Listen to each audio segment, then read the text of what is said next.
మీ business ఏదైనా మీ ఊర్లో promotion చేయాలంటే అది సుమన్ టీవీతోనే సాధ్యం. ఇప్పుడే సంప్రదించండి.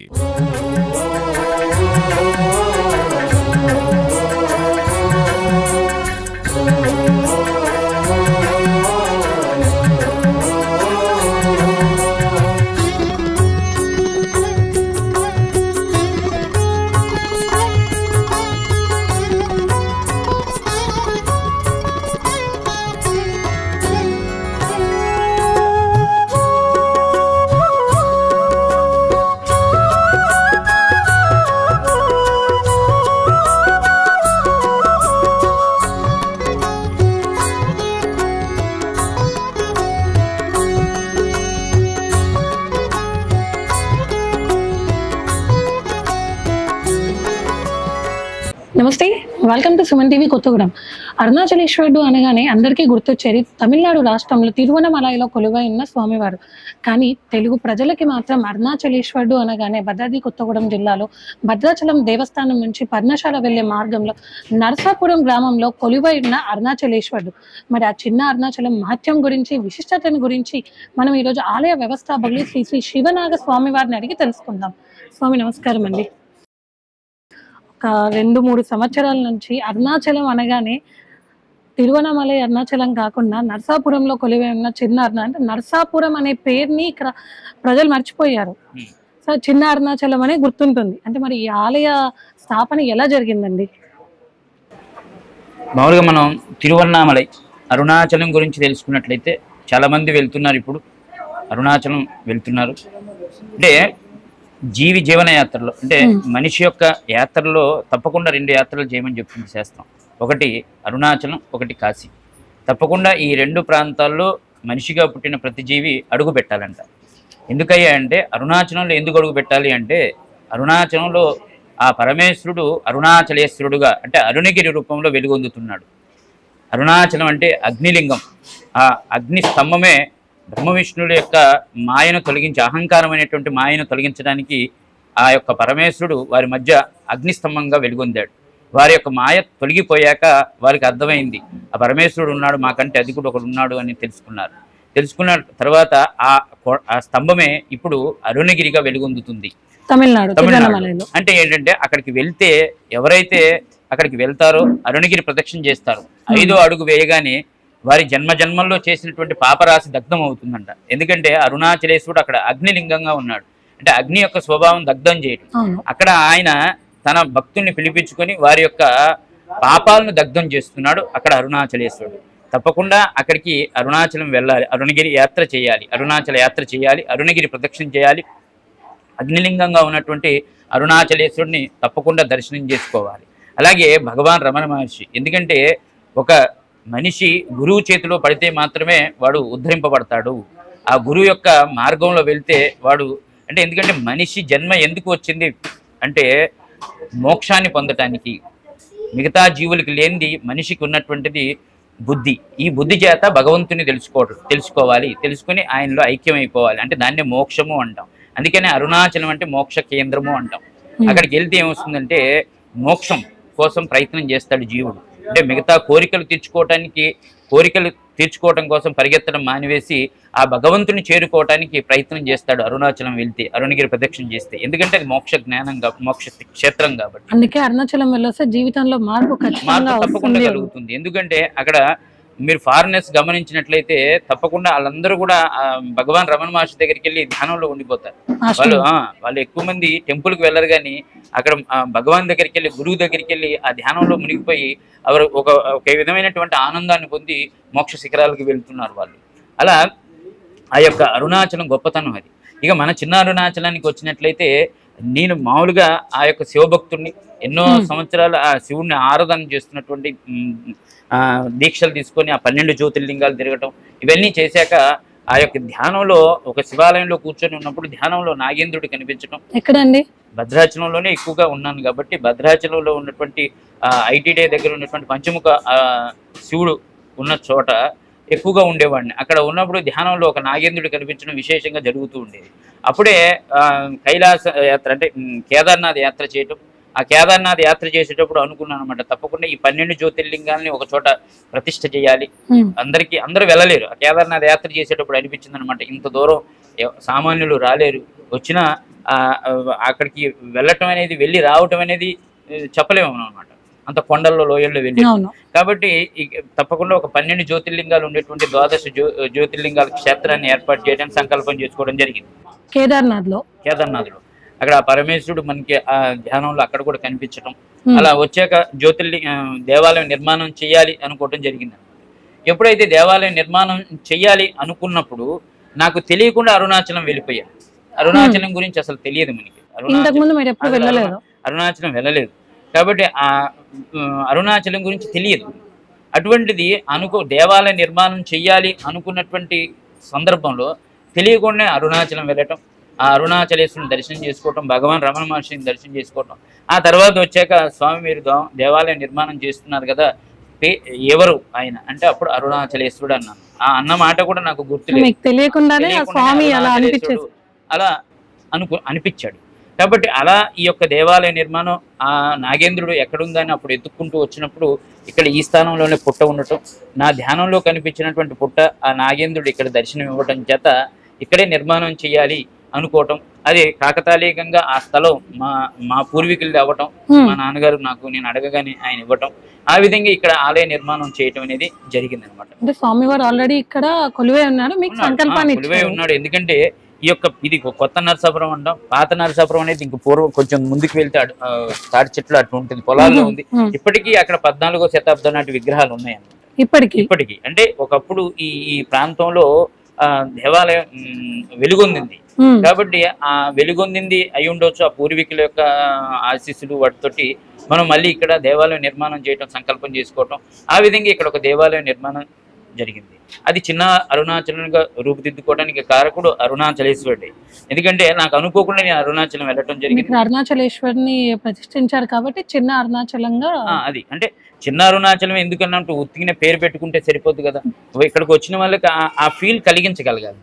కాబట్టి అక్కడ వెళ్ళిన వాళ్ళు ఇక్కడికి వస్తే తప్పకుండా అరుణాచలం ఎలా ఉందో ఇక్కడ అలాగే ఉంది, చుట్టూ గిరి ప్రదక్షిణ ఉంది, ఇక్కడ ఇంద్రలింగం ఉంది, యమలింగం ఉంది, నైరుతిలింగం ఉంది, చంద్రలింగం ఉంది, అక్కడ ఏవైతే దేవతామూర్తులు బోధనారాయణుడు ఉన్నాడు, అలా అంటే అక్కడ ఉన్నటువంటి దేవతామూర్తులందరూ కూడా ఇక్కడ మనం దర్శనం చేయించగలుగుతున్నాం.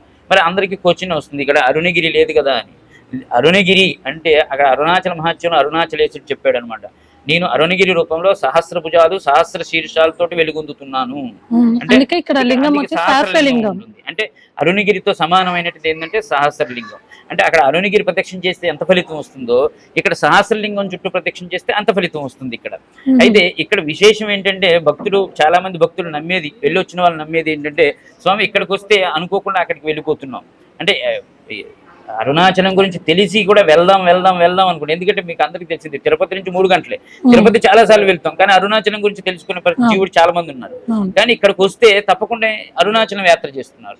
అది ఇక్కడ అందరికి ఇక్కడ నేను అనుకునేది ఏంటంటే, నాకు అనుభవపూర్వకంగా నేను అనుకునేది ఏంటంటే తప్పకుండా అక్కడికి వెళ్ళలేని వాళ్ళు ఇక్కడ దర్శనం చేసుకుంటే అక్కడ దర్శనం అవుతుంది. అక్కడికి ఎందుకు వెళ్ళాలి అనేదాన్ని కూడా పాయింటే. తప్పకుండా అక్కడికి ఎందుకు వెళ్ళాలి అంటే చెప్పాను కదా, పాపము పుణ్యం దగ్ధం చేసేది ఏందయ్యా అంటే అరుణాచలం. అంటే పాపము పుణ్యం రెండూ పోతాయి, రెండూ పోయినట్టు వాడు మోక్షానికి అరుడు. పుణ్యం ఉన్నా కూడా కష్టమే, మోక్షం రాదు. పుణ్యం ఉన్నా కూడా మళ్ళీ వాడు స్వర్గలోకానికి వెళ్ళాల్సి ఉంటుంది. పాపం ఉంటే అదో ఊర్ధ్వ జన్మలు ఎత్తాల్సింది. పాపము పుణ్యం రెండూ దగ్ధం చేసేది అరుణాచలం. అక్కడికి వెళ్ళాలంటే ఇక్కడికి రావాలి. అంటే ముందు ఇక్కడికి వచ్చి దర్శనం చేసుకుంటే ఖచ్చితంగా మనకి అక్కడ అరుణాచలం దర్శనం అవుతుంది. ఎందుకంటే అక్కడ శివ పురాణంలో ఉన్న విషయం ఏంటంటే ఈ 2 క్షేత్రాలకి వెళ్ళాలంటే పరమేశ్వరుడు ఆజ్ఞ ఉండాలి. ఏమి ఇందాక మీకు చెప్పాను, అరుణాచలము కాశీ వెళ్ళాలంటే పరమేశ్వరుడు ఆజ్ఞ ఉండాలి. ఆ ఆజ్ఞ ఇక్కడికి వస్తే తప్పకుండా వస్తుంది. ఇక్కడ నుంచి అక్కడికి వెళ్తున్నారు చాలా మంది. ఎన్ని సంవత్సరాలు అవుతుందండి ఈ ఆలయం నిర్మించి? ఇదండి ఇక్కడ 3 ఇయర్స్ అయిపోయింది. 3 సంవత్సరాలు 4వ సంవత్సరంలోకి వచ్చాం మనం. అంటే ఇప్పుడు అరుణాచలం అనగానే మనకి గిరి ప్రదక్షిణ ఇదంతా ఇక్కడ సహస్రలింగం చుట్టూ, కానీ అక్కడ జరిగే పూజా విధానాలు అన్ని కూడా బయట శివాలయాల కంటే కొంచెం విభిన్నంగా ఉంటుంది కదా, సో అదే పద్ధతిని ఇక్కడ కూడా పాటిస్తున్నారు. చాలా మటుకు కూడా అరుణాచలంలో జరిగేటువంటి కార్యక్రమాలు ఏవైతే ఉంటే అవి ఇక్కడ జరుగుతూ ఉంటాయి. ఇప్పుడు కృతికా నక్షత్రం అసలు విశేషంగా జనం కొన్ని లక్షల మంది ఆ రోజు వెళ్తారు. అరుణాచలంలో అరుణగిరిపై కృతికా దీపం వెలిగిస్తారు. ఇక్కడ కూడా అదే సమయానికి ఇక్కడ 42 అడుగుల రాతి స్తంభం మీద ఆవు నేతితో 21 కేజీల ఆవు నేతితోటి ఇక్కడ కూడా జ్యోతి వెలిగిస్తాం. సేమ్ అక్కడ 6 గంటలకి జరిగే సమయానికి ఇక్కడ కూడా జరుగుతుంది. అలాగే ఇక్కడ 1,00,000 దీపాలు వెలుగుతుంటాయి. అక్కడ కూడా ప్రతి ఇంటి ముందు ఒక దీపం పెట్టుకుంటారు. తమిళ వాళ్ళు, అక్కడ ఉన్న అరుణాచలంలో ఉన్న వాళ్ళు దీపం పెట్టుకుంటారు. ఇంట్లో కానీ బయట కానీ అది వెలిగించే సమయానికి తప్పకుండా వెలిగిస్తారు. అలాగా ఇక్కడ కూడా 1,00,000 దీపాలు పెడతాం అనమాట. అందరు భక్తులందరూ చాలా మంది వచ్చి దీపాలు వెలిగిస్తారు. అలాగే అక్కడ జరిగే కార్యక్రమాలన్నీ కూడా ఇక్కడ జరుగుతూ ఉంటాయి. హారతులు కానీ అవ్వచ్చు, లేకపోతే లోపట వెలిగేటటువంటి దీపాలు అవ్వచ్చు. ఇక్కడ కరెంటు దీపం వెలిగించాం. అరుణాచలంలో లాగా మీరు చూసే ఉంటారు. అన్ని దీపాలు నూనెతో వెలిగించేటువంటి దీపాల్లో మాత్రమే స్వామి దర్శనమిస్తాడు. అలా విశేషంగా అక్కడ జరిగేటువంటి కార్యక్రమాలన్నీ కూడా ఇక్కడ జరుగుతున్నాయి. ఇక్కడ ప్రతి పౌర్ణమి కూడా విశేషంగా అక్కడ జరుగుతుంది. ఇక్కడ కూడా విశేషంగా గిరి పౌర్ణమి రోజు గిరి ప్రదక్షిణ కూడా జరుగుతూ ఉంటుందండి. అవునండి. అంటే అక్కడ పౌర్ణమికి విశేషంగా గిరి ప్రదక్షిణ జరుగుతుంది. ఇక్కడ కూడా ప్రతిరోజు వచ్చిన ప్రతి భక్తుడిని కూడా అలా అరుణగిరి ప్రదక్షిణ చేయించే, సహస్రలింగ ప్రదక్షిణ చేయించే దర్శనం చేయిస్తుంటాను. అంటే ఇక్కడ స్వామి మీరు ఇంతకు ముందు అన్నట్టు కేదార్నాథ్ లో తీసుకున్న సంకల్పమే 12 జ్యోతిర్లింగాలు కదండి. 12 జ్యోతిర్లింగాలు కరెక్ట్ గా ఆ ప్లేసెస్ లో ఇప్పుడు మనం త్రయంబకేశ్వర్ చూసుకున్నా కూడా, మహాకాళేశ్వర్ కానీ, కాశీ విశ్వనాథ్ కానీ, ఇలా స్వామివారు అక్కడ ఏ రూపాన ఎలా కొలువై ఉన్నారు, అది ఏ రాయితో ఎలా అయితే కొలువై ఉన్నారు, ఇక్కడ కూడా అదే రకంగా నిర్మించారు కదా. అంటే దానికి దీనికి దగ్గర పోలికలు ఏంటండి? ఇప్పుడు జ్యోతిర్లింగాలు నేను ప్రయాణం చేశాను. దాంట్లో ఉన్నటువంటి ఇబ్బందిని తెలుసుకున్న వాడిని, అందరూ వెళ్ళలేరు, అందరికీ ఒకే చోట దర్శనం వాళ్ళని ఉద్దేశంతో ఆ యొక్క జ్యోతిర్లింగాలన్నింటినీ కూడా మాతృస్థానంలో ఏ విధంగా ఉంటాయో అదే విధంగా ఇక్కడ కూడా ఏర్పాటు చేయడం జరిగింది. ఇప్పుడు కాశీ విశ్వనాథుని చూసామని కూడా, కాశీ వెళ్ళటువంటి అందరికి సాధ్యమయ్యే పని కాదు. ఇక్కడ చూసినట్లయితే వాళ్ళు ఫోటోలో కాశీ విశ్వనాథుని చూసి ఉంటారు. అలాగే ఇక్కడ కూడా అలాగే ఉంటుంది. త్రయంబకేశుడు, ఓంకారేశ్వరుడు, వైద్యనాథేశ్వరుడు, అలాగే కేదార్నాథుడు, ఇవన్నీ కూడా అక్కడ ఎలా ఉన్నాయో ఇక్కడ కూడా అదే విధంగా ఉంది. అంతేకాకుండా శివుడు లింగ రూపంలో, అటు ఆకారం కాదు ఇటు నిరాకారం కాదు, ఒక ఆకారం అయితే ఆయనకు ఉంది. అలా ఆకారంలో కూడా చాలా చాలా మనం చూస్తూ ఉంటాం. శ్రీచక్ర శివలింగం ఇప్పుడు మీరు చూసే ఉంటారు, శ్రీపాదలింగం, స్ఫటికలింగం, మరకతలింగం. అలా ఆ పరమేశ్వరుడు ఏ ఏ రూపాల్లో ఉన్నాడో అన్ని రూపాలు, పంచముఖ, 5 ముఖ, సజ్జోజాత, వామదేవ, తత్పురుష, ఇవన్నీ మీరు చూసే ఉంటారు. అలా 5 ముఖాలు పరమేశ్వరుడు. అంటే శివుడు ఏ ఏ రూపాల్లో ఉన్నాడో అన్ని రూపాలు ఇక్కడ దర్శనం చేసుకోగలుగుతాడు. పాదరసలింగం, ఇలా బ్రహ్మసూత్రలింగం, ఇవన్నీ కూడా. అంటే ఈ క్షేత్రానికి వస్తే శివుడు ఈ దేశంలో ఏ ఏ రూపాల్లో మనకి భక్తుడు కనపడుతున్నాడో అన్ని రూపాల్లో కూడా ఇక్కడ దర్శనం చేసుకునేటువంటి భాగ్యం ఆ యొక్క భక్తుడికి కలుగుతుంది ఇక్కడ. మరి ఇంత నిర్మాణం చేశారు కదా, 3 ఏళ్ల నుంచి నిర్మాణం అవుతూనే వస్తుంది. అంటే మీకు సహాయం, అంటే మీరు వృత్తిరీత్యా ఇదే పౌరోహిత్యం చేస్తున్నారా, లేదు అంటే మీకు ఎలా అండి? అయితే నేను ఎంఎస్సి, బిఈడి అవన్నీ కూడా చదివాను. నేను లెక్చరర్ గా చేస్తున్నాను. గవర్నమెంట్ కాదు, గవర్నమెంట్ లోనే కాంట్రాక్ట్ బేసిస్ లో చేస్తూ ఉంటాను. బట్ ఏంటంటే ఆ పరమేశ్వరుడి మీద ఇష్టంతో నిరంతరం ఆ దీక్షలో ఉండటం, అలా ఉండటం ద్వారా ఆయన నన్ను ఎంచుకున్నాడేమో అనుకుంటా అప్పుడప్పుడు. ఈ చిన్న అరుణాచలం నిర్మాణం చేయడానికి నన్ను ఎంచుకున్నాడేమో అనేసి నేను నిమిత్త మాత్రుడిని. దీంట్లో నాదేమీ లేదు. ఎందుకంటే ఆయన మొత్తం కూడా ఇలా చేయాలి అనేటువంటి ఒక స్క్రీన్ ప్లే ఆయన పెట్టుకొని నాతో చేయిస్తున్నట్టే ఉంది. కాబట్టి అక్కడ ఉన్న దేవతామూర్తులందరూ కూడా ఇక్కడికి మే 19వ తారీఖు మీరు చెప్పినట్లుగా వస్తుందన్నమాట. అది ఆయన ఇక్కడ ఆయన చేయించుకోవాలనే సంకల్పం ఆయన పెట్టుకుని నాతోటి చేయిస్తున్నట్టుగా ఇక్కడ అన్ని కూడా నిర్మాణం చేస్తున్నాడు. మరి దీనికి డబ్బు ఎలా సమకూరుతుందండి? ఇంత చెయ్యాలి అంటే చిన్న విషయం కాదు కదా. ఇప్పుడు భారతదేశంలో కానీ ఎక్కడైనా కూడా మనము మహాశివుని ఏ రూపాన కొలుస్తామో అన్ని రూపాలు అదే మాదిరిగా ఇక్కడ ఈ ఆలయంలో కొలువై ఉన్నాయి. మరి వీటన్నిటికీ ఎలా వస్తుంది? అంటే ఇప్పుడు ఆర్థిక పరంగా చూసినట్లయితే ఏ రోజు నేను ఇబ్బంది పడలేదు. ఎందుకంటే ఏదో రూపేణ ఆయన అయితే రేపు రావాల్సినటువంటి, రేపు ఖర్చు కావాల్సినటువంటి అమౌంట్ ఏదైతే ఉందో అది ఏదో రూపేణ ఆయన అందిస్తూనే ఉన్నాడు. ఈ రోజు వరకు కూడా ఇబ్బంది కలగలేదు. ఆ రకంగా భక్తుల సహకారాలతోటి ఎవరో ఒకళ్ళు ఆ టయానికి స్వామి నేను ఇది ఇస్తాను, ఇది చేయండి అని వస్తున్నారు. ఇదంతా కూడా ఆయన మహత్యమే. ఈ రోజు వరకు కూడా పెద్దగా కష్టం అయితే పడలేదు. కొన్ని చిన్న చిన్న అప్పులు అవి ఉన్నప్పటికీ ఆయన మాత్రం చక్కగా అన్ని రకాలుగా సమకూర్చుతూ పోతున్నాడు. అరుణాచలం వెళ్ళాలి అంటే కొన్ని వేల కిలోమీటర్లు ప్రయాణం చేయాలి కానీ వయోవృద్ధులు వీళ్ళందరికీ ఇక్కడికి వచ్చినా కూడా అరుణాచలేశ్వర దర్శనం జరుగుతుంది అంటారు కదా. మరి వాళ్ళకున్న సౌకర్యాలు ఏంటండి? సౌకర్యం మీన్స్ ఏంటంటే అక్కడికి వెళ్ళాలి వాళ్ళు, వెళ్ళటం ఒక ఎత్తు, ఎందుకంటే చాలా దూరం ప్రయాణం చేసి అవును, కొన్ని వేల కిలోమీటర్లు ఇయర్స్ అట్లా ఉన్న వాళ్ళు వెళ్ళాలంటే చాలా ఇబ్బంది పడతారు. సరే, ఇక్కడికి మన చిన్న అరుణాచలం వస్తే ఈ చిన్ని మార్గంలో వాళ్ళు ప్రదక్షిణ చేయొచ్చు. అక్కడికి వెళ్తే ఏంటంటే అష్టదిక్పాలకులను చూడాలి.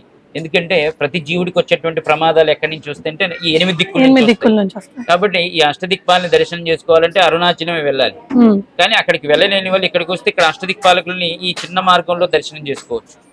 కాబట్టి ఇక సూర్యచంద్ర లింగాలు ఇవన్నీ కూడా అంటే అక్కడ ఏవైతే చూడాలి అనుకుంటున్నారో చూశారో మిగతా వారు, వీళ్ళు చూడలేని వాళ్ళు ఇక్కడ చూడవచ్చు. అలాగే అరుణాచలేశ్వరుని చూసినా కూడా వారికి అక్కడ అరుణాచలేశ్వరుని చూస్తే ఎంత మనకి తన్మయం పొందుతామో, ఇక్కడ కూడా ఈ స్వామిని చూస్తే అదే తన్మయాన్ని పొందుతారు. నాకు పర్సనల్ ఎక్స్పీరియన్స్. అందుకనే అక్కడికి వెళ్ళలేని వాళ్ళు ఇక్కడికి వస్తే తప్పకుండా ఆ దర్శనం అవుతుంది. ఇది చూశాక ఈ చిన్న అరుణాచలం ఇంత అద్భుతంగా ఉంది కదా, మరి పెద్ద అరుణాచలం వెళ్ళాలి అనే సంకల్పం గట్టిగా పెట్టుకోగలిగితే 85 సంవత్సరాలు 90 సంవత్సరాల్లోనైనా వెళ్ళగలుగుతారు. సంకల్ప బలం ముఖ్యం. ఎందుకంటే నేను వెళ్ళాలి నిన్ను చూడాలి అనే తపన ఎవరికైతే ఉంటుందో ఆ ఏ వయసు వారైనా వెళ్ళిపోతారు. ఇక్కడ విశేషాలు అనుకున్నట్లయితే ఇక్కడ విశేషంగా అన్నప్రసాదం పెడతారు ప్రతిరోజు కూడా. ఎంతమంది వస్తే అంతమంది భక్తులకి 12 నుంచి 4 గంటల వరకు, శనివారం అయితే 11 గంటల నుంచి మొదలు పెడతాం. అలా ఎంతమంది వస్తే అంతమంది భక్తులకి కూడా లేదు అనకుండా అన్నప్రసాదం పెడతాం. అంటే ఆకలితో వచ్చిన వాడికి పంచపక్ష పరవణాలు అవసరం లేదు. ఒక కూర, ఒక చారు, అలాగే మజ్జిగ, పచ్చడి ఇవి ఉంటే చాలు. ఈ విధంగానే మేము అనుకున్నాము. వచ్చిన వాళ్ళకి ఆకలి తెచ్చేస్తే చాలు. రుచికరమైనవి, పులిహారలు ఇవన్నీ వేసుకుంటూ పోవాల్సిన అవసరం లేదు. ఆకలితో వస్తారు, పర్ణశాల నుంచి వస్తుంటారు. మళ్ళీ భద్రాచలం వెళ్ళాలి 15 కిలోమీటర్లు. అక్కడికి వెళ్తే దొరుకుతుందో దొరకదు. 10 మంది వచ్చారనుకోండి 150 అంటే 1500 ఖర్చు అయిపోతుంది. అలాంటి వాళ్ళకి ఇక్కడ మేము తృప్తిగా అన్నం పెట్టి పంపిస్తున్నాం. అట్లాగే గోమాతను కాపాడుకోవాల్సిన బాధ్యత ప్రతి హిందువు దగ్గర ఉంది. కాబట్టి కొన్ని గోవులను పెట్టి పోషిస్తున్నాము. అలాగే వేద పాఠశాల కూడా పూర్తయింది. స్మార్త పాఠశాల కూడా త్వరలో ప్రారంభిస్తున్నాం. కొద్దిమందికైనా మన స్మార్తం వేదం నేర్పించాలనేటువంటి సంకల్పంతో అది కూడా చేస్తున్నాం. అలా ఈ వివిధ కార్యక్రమాలు ఇక్కడ జరుగుతూనే ఉంటాయి. అలాగే సేవా కార్యక్రమాల దగ్గరకు వచ్చినప్పుడు, కరోనా వచ్చినప్పుడు ఈ గుడి నిర్మాణం జరుగుతుంది. ఇప్పుడు ఆ కరోనా సందర్భంలో కూడా ఎంతో మందికి నిత్యావసరాల కిట్లు కూడా పంపిణీ చేయడం జరిగింది. అలాగే ఇక్కడ భద్రాచలం అంటే ఎక్కువ వరదలు వస్తుంటాయి. చూసాను, అంటే కొంతమంది ఆకలితో ఉన్న వారికి, ఇల్లు కాలిపోయిన వాళ్ళందరికీ కూడా అరుణాచలం తరపు నుంచి వారికి సేవ చేస్తున్నారు. చిన్న అరుణాచలం తరపు నుంచి ఎన్నో రకాలుగా ఇల్లు కాలిపోయిన వాళ్ళు కానీ, ఆరోగ్యం బాగోలేదు అంటే చాలు మీరు ముందుంటున్నారు. తప్పకుండా సాధ్యమైనంత వరకు మేము సహాయం చేయడానికి ముందుంటున్నాం. అంటే ఇంకా ఈ చిన్న అరుణాచలం ఇంకా గొప్పగా అవ్వడానికి ఇంకా ఏ కార్యక్రమాలను చేయాలని? ఇప్పుడు మామూలుగా అయితే చిన్న అరుణాచలంకి పెద్ద అరుణాచలం అంటే అరుణాచలం వెళ్తేనే ముందు ఆ రాజగోపురం చూస్తేనే తన్మయం చెందుతారు, ఇంత పెద్దగా ఉంది. అలా అని ఇప్పుడు మేము ఈ విజయదశమి రోజు 5 అంతస్తుల రాజగోపురాన్ని మొదలు పెడుతున్నాం అనమాట. ఈ రాజగోపురం నిర్మాణంతో పరిపూర్ణం అవుతుంది. చిన్న అరుణాచలం అక్కడ ఉన్నాయన్నీ కూడా ఇక్కడ ఉన్నాయి అనేటువంటి భక్తుడికి ఆ ఫీల్ రావడానికి రేపు విజయదశమికి మొదలుపెట్టే రాజగోపురం తోటి వాళ్ళకి పరిపూర్ణమైనటువంటి దర్శనం ఇక్కడ జరుగుతుంది.